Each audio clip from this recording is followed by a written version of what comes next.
I'm Terrence McNally, and welcome to Freeform, a world that just might work. I'm going to be speaking today with Stephen Greenhouse, who covered labor in the workplace for 19 years at the New York Times. We're going to talk about his latest book, Beaten Down, Worked Up: The Past, Present, and Future of American Labor. Now, many of you have heard what I'm about to say before. It's kind of the preamble to a lot of what we talk about. But the years from the end of World War II through the early 1970s are thought of by many as America's golden age. Though these were not the best of times for people of color, women, or the environment, just to name a few, employment was solid and reliable. A family could survive on one salary. The U.S. was leader of the world in many categories, and at the core of all of it was the greatest middle class the world had ever seen. Two things many either don't know or don't want to talk about at that time. Taxes were high, really high at times, and unions were strong. As a nation, we were prosperous, and perhaps because we'd gone through the Depression and World War II together, we shared that prosperity. Well, two things happened in 1970 that set us on a course that broke that social compact. Milton Friedman in the New York Times op-ed declared that the sole purpose of corporate behavior was to enhance shareholder value. An attorney and soon-to-be Supreme Court Justice Lewis Powell wrote the Powell Memo, advocating that business redefine its relationship to politics and government and seek every possible advantage. Both of these ideas were adopted and executed with a vengeance, and it is no coincidence that the U.S. has the weakest worker voice of any industrial nation and also the greatest income inequality. I've taken it as a given for decades that the labor movement in America, especially in the private sector, is losing members, power, salary and conditions, and that it's only getting worse, and that the country suffers because of it. The weakening of unions pushed the Democrats toward Wall Street for money and paved the way for Donald Trump. So, two big questions loom over this conversation for me. First, given how clearly labor unions improved employment conditions for hundreds of millions of laborers, why did those same workers surrender to the corporate government plan to eliminate those unions? And two, what do we do about it? Can our shared vulnerability and experience of the pandemic and its destruction of the economy echo that post-war experience I talked about? Are these two simultaneous crises big enough to open the door for real change where labor is concerned? And if so, how do we best take advantage and walk through those doors? Stephen Greenhouse was a reporter for the New York Times from 1983 to 2014 and covered labor in the workplace for 19 of those years. He also served as a business and economics reporter and a diplomatic and foreign correspondent. He's the author of The Big Squeeze: Tough Times for the American Worker, and his latest, now in paperback, Beaten Down, Worked Up: The Past, Present, and Future of American Labor. Welcome, Stephen Greenhouse, to Freeform, a world that just might work. Very nice to be here, Terrence. Great. And let me tell people we're recording this conversation Tuesday, February 9th. So my first question lately to all is, how are you? How are you coping with the pandemic? Where are you? All that sort of thing. I'm in New York. I tell people the one advantage of being over 65 years old is I've gotten my shot. And as they say in Hamilton, don't throw away your shot. And I tried very quickly to get it. And they keep saying that with the pandemic in theory receding, there are bluer skies ahead. But things keep going wrong and crazy. So I'm still waiting for things to get better. It's good that Donald Trump is no longer president, and Biden is doing a lot of things that many progressives, many people who want less income inequality, many people who want an end to wage stagnation have been pulling for years. He's been pushing for higher $15 minimum wage. He's been pushing for laws to make it easier to unionize. So, things I feel are really promising for workers. And I wrote many times about how Donald Trump made believe he was a friend of workers, but he did dozens and dozens of anti-worker things, from not doing anything to raise the minimum wage to not really issuing any new rules to protect workers against COVID. So I think in many ways, now is a more promising time for American workers. Yeah, and do you share, since we're talking about now as the moment now, do you share the reference that I made in the introduction that perhaps us going through these crises, this economic crisis, this health crisis, and so on, together, and workers being so obviously in the line of fire, may actually move things, create a mood, an appetite for some real change. Yes and no. I think the appetite for real change is there. I mean, I've been writing about labor now for since the mid 1990s, 25 years now, and I've never seen so much public support and recognition of invisible workers, low wage workers, essential workers, whatever you want to call them, whether they're grocery workers or fast food workers or janitors or bus drivers. People see that these are the folks who make our economy work day to day, not the Goldman Sachs and hedge fund folks. And people see that these folks, the bus drivers, the subway conductors, the Trader Joe's cashiers, the Walmart stockers, they put their lives literally on the line every day, going in and making 10, 11, 12, $8 an hour. So I think there's real appreciation for these workers, and I haven't seen specific public polls, but I imagine there's more public support of lower wage essential workers than there has been in decades. So yes, there is appreciation, maybe momentum. However, as we've seen for the past 40, 50 years, corporate America fights very, very hard against any push to raise wages, any push to make it easier to unionize. Look at Amazon, a phenomenally successful company. It's made a ton of money during the pandemic, and it is fighting tooth and nail to stop a unionization drive at its warehouse in Bessemer, Alabama, outside Birmingham. And Amazon says we pay these workers very well, $15.30 an hour, and these workers work their butts off. Mm-hmm. You hear these stories about how these workers work so insanely hard, and they say $15, we should be making $20, $25 an hour. So on the one hand, I think a lot of the public sympathizes with these essential workers and thinks that they deserve hazard pay, hero pay, or just a raise. But corporate America, which believes in profit maximization and maximizing share price, doesn't really buy into that, and they are not eager to give big raises. They're not eager to, they'll fight tooth and nail against workers unionizing because they want to have the power. They want to be able to make all the decisions they want without a union interfering. So yes, there's momentum, but corporate America is resisting. Now, one hopeful sign, Terence, is so we have a new president. And Joe Biden said, I will be the most pro-union president you've ever seen. And so far, he's been, pushing for the so-called PRO Act, which is an act which would make it far easier for workers to unionize in, 30, 50 different ways. But there's this little problem called a filibuster. So if Biden had his way, it would be enacted, but he's not going to be able to get 60 votes in the Senate to enact it, which creates a problem. And, one of the big questions we as a nation face right now is, will Biden and the Democrats be willing to try to get rid of the filibuster? And even if they try, will they be able to? But, if we want to make things better for workers, if we want a $15 minimum wage, if we want, stronger laws, safety and health laws, or laws barring non-compete clauses, or we have to, it's very hard to enact those unless we get rid of the filibuster. So that's a key issue we face as a nation if we want to make things better for workers. And even basic things, Terence, like, the United States, though the world's wealthiest nation, is the only industrial nation that doesn't guarantee all workers paid sick days. Yeah. Doesn't guarantee all workers paid parental leave. We are one of like 4 countries in the world that don't guarantee paid maternity leave. We don't have any laws guaranteeing paid vacation in the 27 nations of the European Union.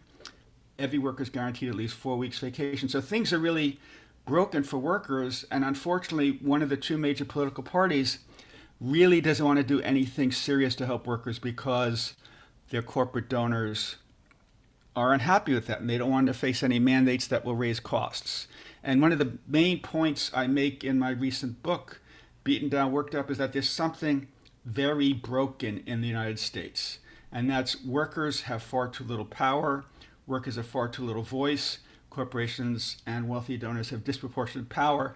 And as a result, we remain this weirdly anti-worker country, where workers don't have paid sick days, don't have paid vacation, don't have laws guaranteeing paid parental leave, paid sick days, paid vacation. We're the only industrial country in the world that doesn't have universal health coverage. I mean, for workers, things are unfortunately very broken, and the reason they haven't gotten better is that I submit corporations and the rich maintain such a major hold on power. In my book, I explore various ways that workers have been somewhat successful in pushing back about corporations to build a fairer economy. The 5 for 15 has really gotten 9 states now to enact laws to bring a $15 minimum wage. They've come a long way since the 5 for 15 first began in 2012. The teacher strikes in West Virginia, in Oklahoma, in Arizona, in Los Angeles, in Chicago, they have really helped right the ship. Things were too often tilted unfavorably towards students and teachers, and especially in these red states, Arizona, That's Oklahoma, right. West Virginia, they made things much fairer for students, for teachers. They got the right-wing legislatures to increase school budgets and improve the teacher-student ratio. So there is hope, but it's still a long fight. Yeah, I want to I want to cover so many different things, but let's just go to that one of the things you mentioned, which was those strikes. West Virginia, Oklahoma, Arizona. These are not the places where you expect strikes to happen. This is not. How did that happen? And what's the best lessons we can draw from it? Sure. Great question, Terrence. So I think a lot of, we who live on the coasts where it's largely democratic, the governments are largely democratic, often don't realize what has been happening in the heartland, whether West Virginia or Oklahoma, that these are very bright red. And that means the state legislatures, often the governors, are elected largely through corporate money and wealthy donors, the Koch brothers network, Americans for Prosperity. And so when these conservatives, Republicans take over state government, and when they took over the state government in West Virginia and Kentucky, one of the very first things they did once Republican control was established over both houses of the legislature for the first time is the Great Depression, they passed a famous anti-union law, right to work law. So they're trying to weaken the voice of unions, they're trying to weaken the voice of workers. And also, and this is true in West Virginia, where the first big teacher strike happened, in Oklahoma and Arizona, all where these huge teacher strikes happened, the legislatures passed tax breaks for corporations. They passed tax breaks for the wealthiest people in a state. And in all 3 states, they passed tax breaks for fracking. And the teachers see all this happening, and they are unhappy that there are all these tax cuts, which means there isn't much left in the budget for everything else. And they say, what's going on here? This stinks. We're not getting raises. We're not getting more money for the schools. Many teachers who live in Arizona are going to teach in California to make $30,000 more a year. Teachers in Oklahoma are crossing the border to Texas and making far more money. Teachers in West Virginia are crossing the border and teaching in Maryland and making $20,000, $30,000 a year. So suddenly these states have this huge teacher shortage because these corporate these huge tax cuts means there's not enough money for education. So the teachers say, this sucks, we got to stand up and fix it. And they really were unable to kind of, in the face of so much corporate money and dark money, it's hard for them to win control of the legislature. So they fought back by going on strike. And they kind of forced the red state legislatures to wake up and see how their austerity budgets and tax cuts for the rich were screwing students, were screwing teachers, were making these insane class sizes where 35, 40 students for teachers, where kids were using books that were 20, 30, 40 years old. So, West Virginia, these 2 teachers really started the whole movement. They were sick and tired of because of the austerity state budget, the teachers were required to pay thousands and thousands of dollars more per year towards their health coverage under the state health plan. And it's amazing seeing a few workers with vision banding together, forming these Facebook pages, and really mobilizing thousands of people. It is like the days of the 1930s and the great union organizers like John L. Lewis and Walter Reuther. These individuals in West Virginia, Oklahoma, Arizona, a handful of individuals got the ball rolling and resulted in walkout strikes by tens of thousands of people. And they generally won raises, they won increased spending on education. And I think the teachers, because they're such a respected part of the population, they were like one of the few groups in society that had the ability, the power to stand up to these conservative Republican governors and legislatures.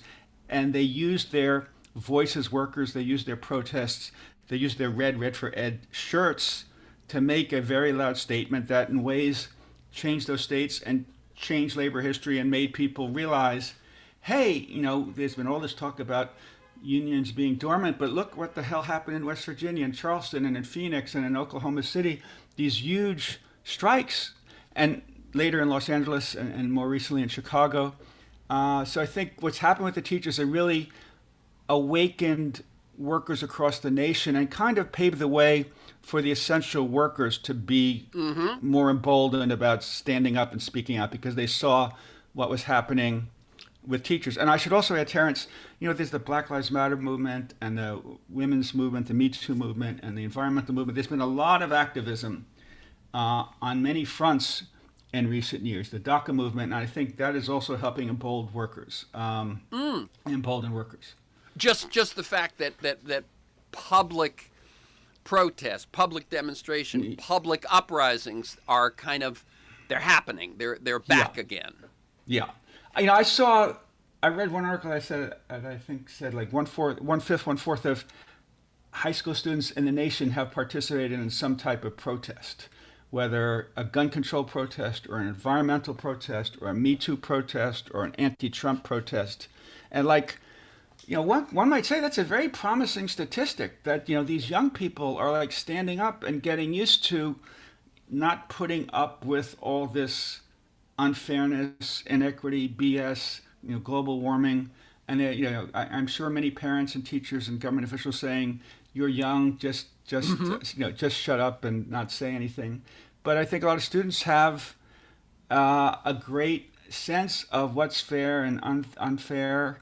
And Greta Thunberg, has really done an amazing job educating kids and emboldening kids and inspiring kids. And that's all been good. It's interesting.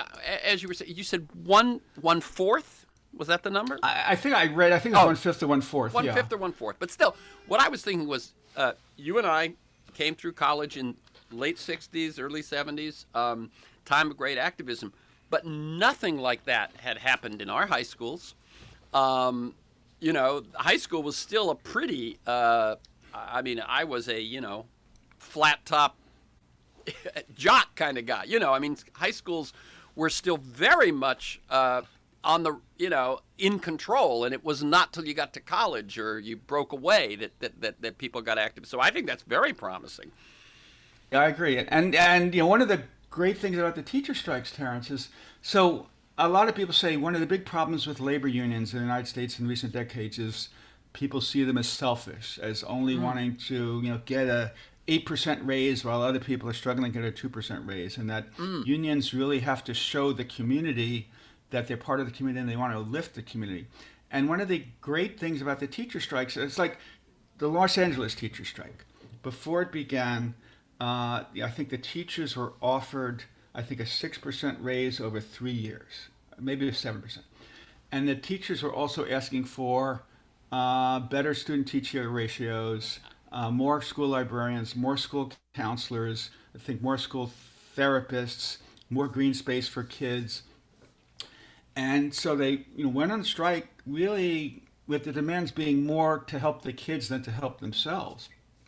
So they went on strike for a week. It was an incredibly rainy week in Los Angeles, I remember. and they were drowning, poured upon. And the strike ends, the teachers win most of what they were asking. They get more librarians, more school counselors, more green space for kids, more school therapists. But they agreed to the same raise that was offered them before the strike began, the 6%. So that showed that and the Chicago Teachers Union has done the exact same thing. They're showing we as a union are using our power not so much just to help ourselves. So don't call us selfish union SOBs. We're Right. trying to create a fairer society. And there's this concept that's really come to the fore in recent years called bargaining for the common good, where unions realize that they're not as strong as they were 20 and 30 and 40 years ago. So they're like really reaching out to community groups and African American groups and immigrant groups and Asian American groups. Like we all have to work together to create a better society. And we'll help you on this fight. We'll help families get more green space for the kids to play at schools and better student-teacher ratios. And someday, when we're really up against the wall fighting for raises or something, please, scratch our back and help us. So this bargaining for the common good is this very important way of strengthening unions. I remember Randy Weingarten said that that community, our ties, our relationships, our partnerships with the community is the new union density. When unions represented 35% of the nation's workers and 60 and 70% in some cities, that union density was real power. Yeah, it was union membership was the Yeah. same as union density. Yeah. So so now we're down to union density nationwide is down to basically 1 in 10 workers, down from 1 in 3 workers.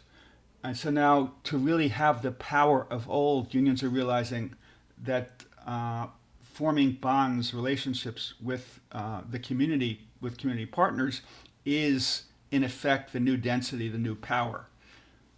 Well, I must say, I live in Los Angeles and Long Beach, but basically LA County. And when those strikes were happening, what you pointed out was clearly the message. The message, as I recall, it seemed to me it was more about class size and the ability to actually do their job and deliver education to these kids that they were striking for. And if that was the message I got, from the newspapers, from commentary and so on, that seems to me to be a real solid message and solid movement. And that's in liberal lefty LA. I mean, like take Phoenix, conservative Phoenix. There are these pictures of like 70,000 people marching one day during the Red for Ed strike. It wasn't just teachers. It was parents. It was students. And when we talk about 1 in 4, 1 in 5 high school students taking to the streets, one of the things they marched in was some of these teacher strikes because they supported the teachers, because the teachers weren't just trying to get an extra 1.3% on their paycheck. They're trying to make sure there was more money for schools. It's interesting you use the term, a term that I use as well, this term broken. The labor movement is broken, or workers in America, their solidarity, their welfare is broken. In the back of my mind when I'm putting these conversations together, I often ask myself, it's broke, let's fix it. One, what's the evidence that it's broken, whatever it is, in this case, labor, right?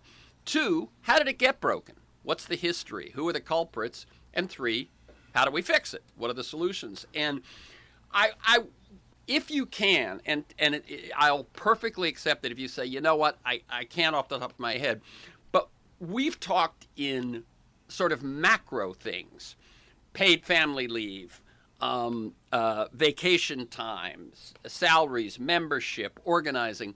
But you also, you focus on individuals to provide the evidence that things are broken. Could you cite, 2 or 3 of those?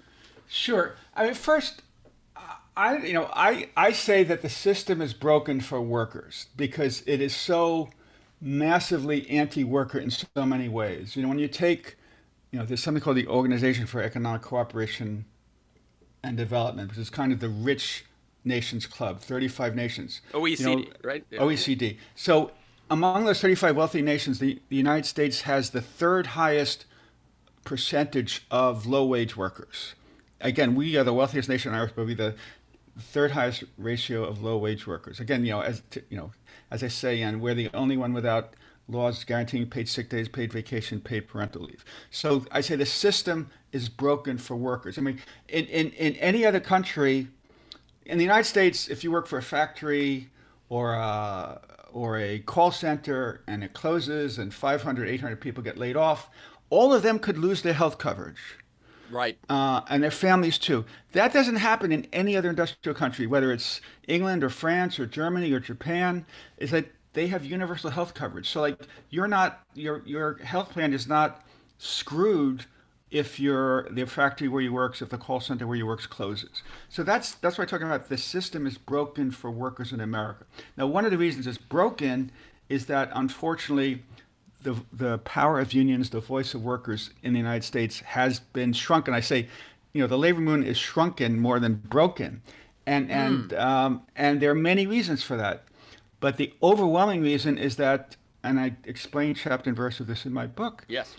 is that corporations fight harder against unions, are more hostile to unions than is the case in any of the 35 other OECD wealthy industrial nations. There's something in America. American corporations see. I was a reporter covering the economy in Europe for 5 years for the New York Times, and whether I was in Germany or Switzerland or Sweden or Italy or Spain, companies deal with unions. They see unions as, maybe they don't love unions, but they see labor unions as legitimate institutions that we, the company, we, the corporate executives, have to partner with, hold hands with, to create increased profits and increased prosperity. In the United States, there's a very different view of unions. It's like unions are the enemy. Unions aren't even legitimate. We, the corporations, have the right to try to stomp them to death. And that's what's slowly been happening in the United States over the last 30, 40 years. So corporations have really been trying to strangle unions. And so that's one of the reasons we've seen the percentage of workers in unions go from 35% now down to 10.8%.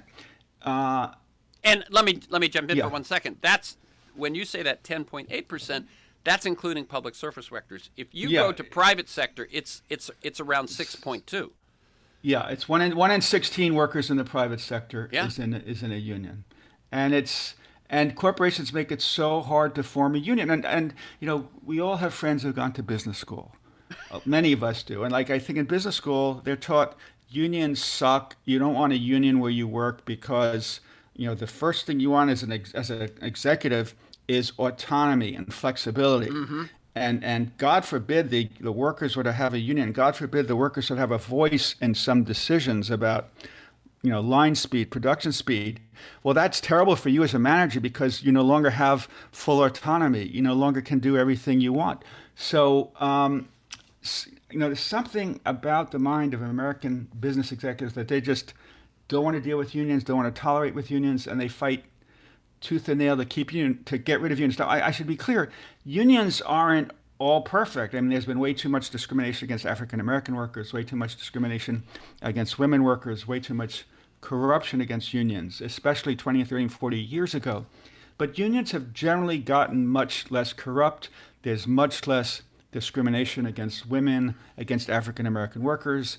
Some of the nation's largest unions, the Service Employees Union, the National Education Association, the American Federation of Teachers, they're headed by women. Yeah. And some of the largest unions are headed by African Americans, the American Federation of State, County, Municipal Employees. So unions have got, they saw that it was bad for them, bad for society, for them to discriminate. And they've gotten much better and much fairer.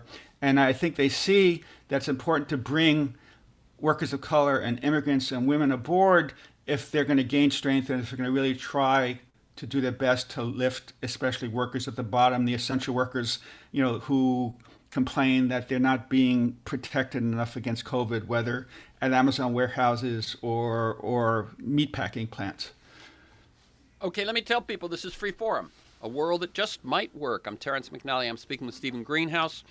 He covered labor in the workplace for 19 years at the New York Times, and we're talking about his latest book, now out in paperback, Beaten Down, Worked Up, The Past, Present, and Future of American Labor. Let me just lay a couple of numbers that I've taken from your work. One is that we've talked about the union membership has dropped, but union power in terms of elections.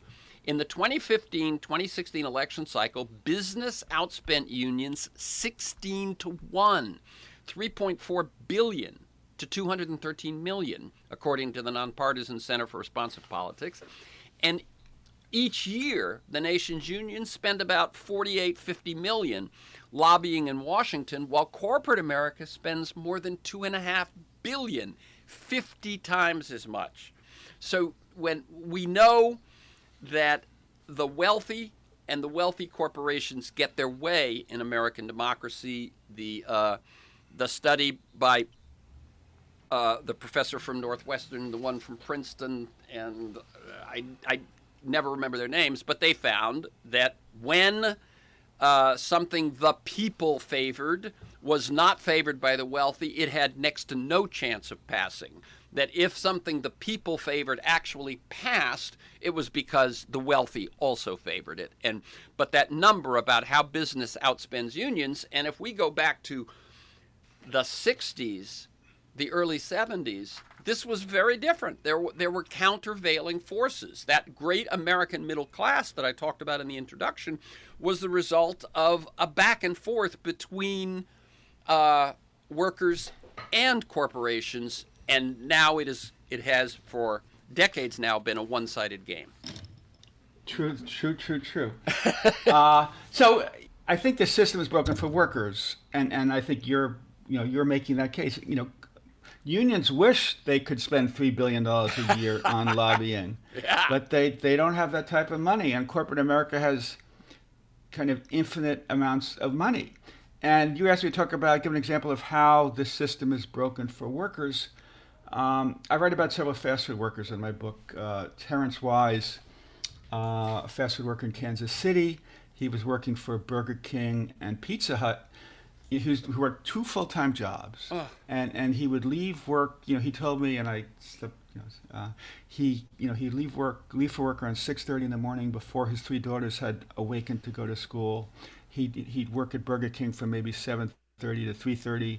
Then he'd go to his Pizza Hut job, and he'd get home 12:30 in the morning after his daughters had gone to bed. And he said, from Monday through Friday, I didn't see my kids because I was working so hard. And his fiance, they weren't actually married, was a home care aide, and she got hurt lifting a patient at one point and couldn't work for 6 weeks, 2 months, and so suddenly she had no money coming in. And although Terrence Wise was working 2 full-time jobs, they could no longer pay their rent, and they became homeless. And Oh they my God! moved in with her brother. So it's, people talk about, oh, if we have a $15 minimum wage, business talks about if we have a $15 minimum wage, it's the end of the world. It's so unfair. But you look at these people who really are working very, very, very hard, and if you're making $7.25 an hour or $8 an hour, it really is hard to live in the United States. And I try to I talk about the OECD. Our minimum wage, and what it buys is lower than the minimum wage in Canada, Germany, and France and Britain comparatively. So we have a very low minimum wage, and business says, well, we can't raise the minimum wage. It will force people out of business. It will cause some unemployment. But a lot of but you ask low wage workers, they 98% of them want a higher minimum wage. They realize there's a risk of some people being laid off, but they think it will really improve our lives, and that's the right thing to do. And the minimum wage has not increased since 2009. This is the longest stretch in American history since the minimum wage was first enacted in 1938. The longest stretch in American history that we've had no increase in the minimum wage. Why is that? It isn't because Barack Obama didn't try to enact a higher minimum wage. It's because the Republican Party and its corporate donors have repeatedly blocked a higher minimum wage. And while Donald Trump would say he's the best president workers ever had, Yeah. he didn't lift a finger to raise the minimum wage. So the point is, worker power, there's this huge imbalance that worker power in the U.S. is too weak. And that's why I wrote this book, Beaten Down, Worked Up. I think a lot of Americans, especially young Americans, fail to understand this fact that things are out of whack. The things are broken for workers, that corporations have far too much power, policy is skewed way in their favor, far worse than in Europe, far worse than Japan, far worse than in Australia and Canada. And then American workers are kind of systematically screwed on wages, on paid sick days, on paid vacation, on universal health coverage, and on having a voice at work. In France, 98% of the workers are covered by collective bargaining agreements. In Italy, 98? It's 98. And in Italy, it's 90%. In Sweden, it's like 90%. In Germany, it's 56%. And that means the workers have power. They collectively pressure corporations across the board for a fairer deal. Of all the industrial nations, the United States has the lowest percentage. Only 12% of workers are covered by collective bargaining agreements. And that is one indication of how weak worker power is in the United States. Well, wait. Can we jump in? Sure. That middle question, how did it happen? Which is the one that I sort of posed in the introduction to, is how were the corporations able to take what at one point was 35%, which meant that we were not out of whack with the rest of the world, and it meant that, for instance, the Democratic Party, which relied on unions and workers as one of their main constituencies, things were more balanced. What was the game plan and why did it succeed? I mean, we know corporations, I cited the Powell memo and so on, we know they decided, whoa, we got to change things, but why were they so successful? Okay, there are probably 10 different reasons. Let me see. So I think, so as I explained in my book, things were good for workers and unions in the 1950s and 1960s when unions were strongest, and there were these important strikes and important partnerships between labor and management that really played a pivotal role in creating the world's largest, richest middle class. And the United Auto Workers, United Steelworkers, Ford Motor, General Motors, U.S. Steel, these kind of really led the way in providing better pay and setting a model that created the middle class. All these other companies, whether union or non-union, said, hey, United States Steel is paying all that, GM is paying all that, we have to pay much better too to attract workers. Now, fast forward to 1980. There was like a triple whammy for workers and unions in the United States. One was this horrible recession, which at that point was the worst recession since 1930, 1929. And we saw a ton of factory closings. And so that was one thing. And then second, really around 1980, we saw a huge burst in globalization and the rise of imports and American corporations increasingly moving production to Mexico or China or Vietnam or Sri Lanka. And so that also resulted in many factory closings. And remember, factory work, manufacturing was the heart of the labor movement. And then we saw all these the third thing that really started to rise in 1980 was all this anti-union sentiment among corporate leaders. And kind of what most inspired them was in 1981, President Reagan faced a strike from the air traffic controllers. And it was an illegal strike. I would argue it was a dumb strike. It played right into Reagan's hands. It really was a make my day moment to make Reagan look like a conservative hero. They were engaged in an illegal strike. He fired the 11,300 air traffic controllers and defeated the strike. And Reagan really emboldened corporate leaders across the nation to take a much tougher stance toward unions. And we saw Greyhound and Phelps Dodge, Copper Company, many companies do just using scabs to defeat unions and labor disputes. And so between the pressure of globalization and this increased anti-union sentiment, aggressiveness by companies, unions are in ways trapped. That if you fight too hard for a raise, if you go on strike for a larger raise, that will just increase the likelihood that your employer will move the factory to China or to Mexico or to Honduras or wherever. So globalization really hurt unions at the same time that this increased anti-union sentiment hurt unions. And also at the same time, Terence, was the growth of the service sector, the manufacturing sector, and banks and nail salons and beauty parlors and restaurants. and they were harder to unionize. It's harder to unionize Goldman Sachs than it is to unionize a steel mill or order plant. Yeah. So, the rise of the service sector, of course, resulted also in a smaller percentage of workers in unions. Although in Germany, the service sector is highly unionized. Much more of retail, much more of restaurants are unionized in the United States. And I think, another reason that the percentage of workers in unions has declined is that, unions are too often asleep at the wheel. They weren't aggressive enough in trying to organize. And I'd say, that problem was biggest in the service sector. There wasn't, unions were far too slow to try to unionize Walmart and Target and Kohl's and all these big retailers. Too slow to unionize many restaurants. And then it's been the growth of franchising, which makes it harder to unionize, and the growth of independent contractors makes it harder to unionize. Subcontractors makes it harder to unionize. There are all these American corporations have like these 50 strategies, right? To try to make it harder to unionize. You whack-a-mole. So like a lot of drivers at Uber would like to form a union, but the companies argue, and some government entities agree. Well, they're independent contractors; they're not regular employees, and under federal law, independent contractors are considered independent business persons and thus can't unionize because they unionize to demand higher wages.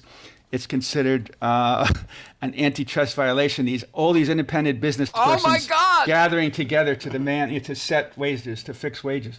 So maybe someday the National Labor Relations Board will declare that all these Uber drivers, they're employees, and despite what Prop 22 says in California, right? But under federal law, the National Labor Relations Board might say all these Uber drivers, Lyft drivers, DoorDash deliverers, they should be considered employees. And under federal law, if you're considered an employee, then you have the right to unionize. Well, thank you, because the question always after the fact, sort of in hindsight, it's well, wait a minute, how could they let that happen? How could we let that happen? But when you point out, it was a number of things at once that corporations were quicker and better at taking advantage of than unions were able to see what was happening and fight back. And you used the word before, Terence, that unions surrendered, labor surrendered. I would argue with that. They were bulldozed more than they surrendered. Yeah. They fought back. Did they fight back as mightily, as ably, as cleverly as they might have? No. But a lot of them fought back and lost because, again, the United States is the only industrial nation in the world, among the 35, where if workers go on strike, management has the right to replace strikers permanently. And no other country can they do that. So people are really scared of going on strike because they figure, oh God, management could replace me permanently. I could lose my job. So, there are many, and I'm talking about how tilted the playing field is. So, look at the Amazon organizing drive going on right now in Alabama. Yeah. There's, like some of the organizing drives that went on in California and some of the big warehouses in the Inland Empire, right? Right. So management can propagandize 24 hours a day, can have videos in the break room, can have flyers in the bathroom saying unions stink, unions only want your money, unions are corrupt. And under American law, corporations have 100% right to prohibit union organizers from even setting foot in the parking lot and putting a flyer on a worker's windshield. So things are really tilted. So when people ask, how did it come to pass that we've gone from 35% of the workforce union members to just 10%? It's partly because the law is so tilted, and it enables the corporations to win repeatedly in keeping out unions because they're so aggressive. And the law and other there have been studies, Terence, showing that the rank and file workers who lead a unionization drive. And they're so key, and like they're the quarterbacks. They're really leading the effort. 1 in 6 of them, you get fired, for leading the unionization effort, and that scares the bejesus out of the other workers. Like, if Johnny or Jill, who had, who are courageous and they were leading, if they're Right. fired, I'm not going to lift my head above the parapet and try to continue this unionization effort. So, and the penalty for illegally firing, under American law, it's illegal to fire a worker for supporting a union, for campaigning for a union. But if an employer fires someone for supporting a union, and it's done all the time, the employer can't even be fined. There's like no penalty. The worst that could happen is, if it took a year for the National Labor Relations Board to get this worker reinstated and the worker lost $20,000 in pay, well, then the employer has to pay the $20,000. Meanwhile, by keeping out a union and preventing the workers from getting a 5% raise, the company might save $1 million or $2 million. Who knows? Right. So it's treated as an individual case of an individual wage issue rather than a more global issue of organizing the plan. Yeah. And I mentioned Biden is pushing for this PRO Act, which would make it easier to unionize. It would, for the first time in American history, under federal law, allow fines against companies for, firing people for wanting to have a union. And I should also mention, going back into history, Lyndon Baines Johnson in the 1960s, Jimmy Carter in the 1970s, Bill Clinton in the 1990s, and Barack Obama. More recently, they all pushed for laws to make it easier to unionize. And each time they failed to enact them because they couldn't get the 60 votes in the Senate because of the Republican filibuster. So it's not that unions surrendered. It's that in 83 different ways, the system is stacked against unions that makes it harder to unionize. And I think Joe Biden sees that more than Obama, more than any president perhaps since Roosevelt. And he's trying to fix that. And guess what? The Republican Party, which relies so much on corporate donations, will fight tooth and nail against making it easy to unionize. Also because unions often favor Democrats. Yeah. One thing we left out, by the way, in that many different explanations of why this happened was the fact that the Republicans did not campaign on we're anti-union. They campaigned on we're anti-abortion. They campaigned on we're strong on guns. In other words, if in all those red states you could win elections on social issues, the person voting against their interests, the worker voting against their right to unionize, their ability to have any strength as a union, thinks they're voting for some social value, when in fact, they're voting against themselves. And the Republicans do a great job in framing the debate. So Trump, said, the Democrats were what created NAFTA. It's Bill Clinton's fault and it's Obama's fault for trying to get other trade deals approved. So who was the president who negotiated NAFTA? It was George H.W. Bush. And then Clinton, who tried to be a good bipartisan president, said he pushed to get NAFTA confirmed by the Senate. A lot of unions, a lot of Democrats were against that. Clinton got it enacted, but twice as many Republicans voted to confirm NAFTA, to approve NAFTA in the Senate and the House as Republicans. So even though the Democrats keep getting blamed for NAFTA, it was really the Republicans who were the main force behind it. But, Trump, fooled all these workers into thinking, I'm your great friend. I'm going to do much more than the Democrats. But Trump and his judicial appointees and his National Labor Relations Board probably took 20, 30, 40 actions that made it harder to unionize. They reduced the number of inspectors for the Federal Occupational Safety and Health Agency to its lowest level in about 40, 50 years. They really reduced the number of fines against employers who broke the law. They made it easier for Wall Street firms to take advantage of workers in their 401ks. Trump does this great PR that he's the friend of workers. And in so many different ways, he betrayed workers. No question. No question. I mean, look at what happened with meatpacking plants. What happened there was this humongous scandal where thousands and thousands of meatpacking workers were getting COVID. And OSHA, the Occupational Safety and Health Agency, was just totally asleep at the wheel. So if there were a president who truly cared about workers, he would have said, holy cow, let's fix this. Instead, he said, we're not going to allow any meatpacking plants to close even when they have serious COVID problems. They have to stay open. I mean, how can a president show greater contempt Yes. for the well-being of workers? Yeah, I mean, and in other words, remember, he did almost nothing in the whole COVID time. I mean, there were Right. very few things he did, but that was one thing he did choose to do. The path forward. What are you betting on? A, there's like the pie in the sky, if only this could happen. But B, there's got to be like a feeling that if we can win this one and this one and this one, then we begin to move, that sort of thing. What's your vision for if we were to move successfully over the next few years? Great question. I see two different tracks. I had written op-ed saying the Democrats should adopt American workers, a contract for the American worker that would call for maybe a $15 minimum wage, a paid sick days law, a paid vacation law, a paid parental leave law, universal health coverage. That now corporations can ban their employees from going to work for competitors. They're called non-competes, which is horrible because, if you want to go work across the street for a competitor and get a $3 wage increase, they can ban you from doing that. And in this contract for the American worker, they should pass that. And I think the Democrats should try to enact these things across the board.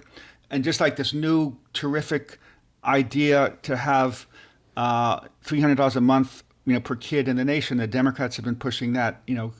I think the Democrats have to really do something to show working families we are fighting for you and we will deliver for you. And I don't think they've done enough of that. And Biden sees the importance of delivering, whether it's the $1,400 or these new child subsidies or the $15 minimum wage. So that's one track. And I think if the Democrats do that, they will win more support among workers and will help be able to keep power. Then the other thing where there's a huge problem where I say the system is broken is that workers have so little voice. Mm-hmm. And it would be great to increase worker power if Congress enacted a law to make it easier to unionize. Because, if you're serious about giving workers more power and more dignity and respect, it's important to make it easier to unionize. If you get rid of the filibuster, then try to enact a law to make it easier to unionize. Some people say we in the United States should do what exists in Germany. There's something called works councils, which are very straightforward. At every workplace, there's a council with representatives of blue-collar workers and white-collar workers in management, and they sit down and they discuss safety issues or the speed of the production line or how respectful or not respectful managers are being towards workers. And I think it gives workers a voice. And I think that would be one way. Another good idea, I think, and Elizabeth Warren has been pushing this, is to allow American workers to elect representatives to corporate boards. And that exists in Germany and many other countries in Europe, and that empowers workers. Why have corporations in Germany done far, far, far, far less outsourcing of factories to other countries than American companies have? I think a big, big reason is German workers have a major voice on German corporate boards. In the U.S., American workers have very little voice, and I think Warren's idea to have American workers elect 40% of the board members on corporations with more than $1 billion in revenues a year, I think that would make a big difference because too often corporate boards, corporate executives just ignore what's good for workers. They figure we could just steamroll them. We don't have to listen to them. But if you have corporate boards where 40% of the directors are representative workers, I think that will change the conversation in a serious way. It might even persuade some companies to stop fighting against unions so damn hard. They might recognize, hey, it's not the end of the world if workers have a real voice. That could lead to more productivity. It could lead to less turnover. Let me jump in just for a second because this proposal of what goes on in Germany, I've been talking about from the moment that I learned it existed, which is that over there, I think it's companies with over 2,000 employees. Yeah. Co-determination. Nearly half the board has to be elected by the. It's the law, and let's remember, Germany does just fine economically. Does just fine. Its manufacturing sector still is vital and powerful. It does better. It does a lot better than just fine. Yeah. And I should also note. So yes, on one hand, it sounds like pie in the sky to enact a law that would require corporations to let their workers elect 40% of the boards. But, you know, public opinion shows that by like 55% to 27%, like 2 to 1, Americans support that idea. I think in their gut, Americans realize that workers have too little power. And I think they want to fix that. And one of the ways I think they could fix it is passing a law that would allow workers to elect directors to corporate boards. Now, is corporate America going to give a big smile and say, yes, we'll let you do that? No, they'll fight tooth and nail because they like retaining all the power.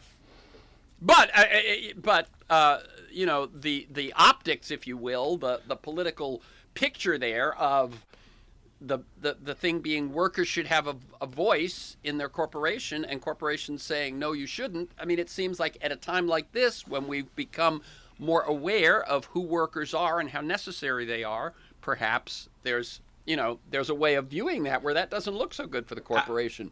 Absolutely. I mean, Elizabeth Warren was calling for this. Tammy Baldwin, the senator from Wisconsin, was pushing for this. You know, maybe Joe Biden could be persuaded to push for this. And it's so helpful if the conversation changes. I mean, Biden has been very good about talking about every American should have a living wage. You know, every American should earn at least $15 an hour. He says, workers should have a greater voice in where they work. We should empower unions. But there are other ways of talking about giving workers a greater voice and greater power, whether it's electing people to corporate boards or having works councils. Mm-hmm. I think all these, let 1,000 flowers bloom. I think all these ideas can be and should be discussed, especially now with Democrats in control, with a worker-friendly person in the White House. I know a lot of leftists will say, oh, Joe Biden isn't as lefty, as progressive as we like. But I've spoken to some progressives who say the policies Biden has been pushing are hardly any different than Bernie Sanders or Elizabeth Warren would have been pushing had they been elected. Whether on the $15 minimum wage, whether on strengthening unions, whether on fighting global warming. He's been pushing very far and fast to try to help workers in the United States, and much more than I thought Obama was trying. And yes. I think that's very promising. He shows,